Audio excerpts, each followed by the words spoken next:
So when I think about how best to use Quest in a classroom, I think about sort of two roles that I have. One is the deliverer of content. Students need to know some stuff that they didn't know before.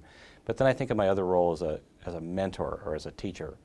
And Quest is a way of allowing me to take care of delivering content to students in a way that's probably a little bit more polished, and a way that I don't make as many mistakes as I do in live action, but then spend my time in class taking care of lots of things from students that I wouldn't get to do if I spend all my time delivering content.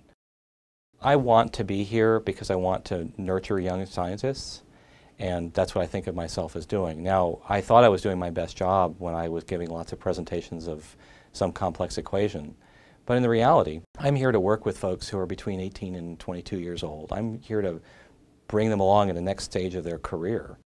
And this notion of doing all that content outside of class so I can coach and mentor these folks, that's enormously satisfying to me. I get to participate in their evolution during these 4 years of their lives. And I feel like that's a part of my career I didn't pay attention to or I wasn't aware of before I got to think about how to use technology to free me of some of the stuff that I know I have to do, but it's crowded out all other time to interact with students. I might have gotten to do that on office hours, but that would rely on students coming to my office hours.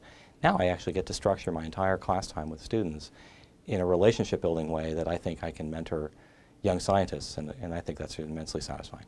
You know, a really good scientist is a person who's curious, a person who admits, boy, I don't understand this, but I want to understand it, so I need to work more and more to master something.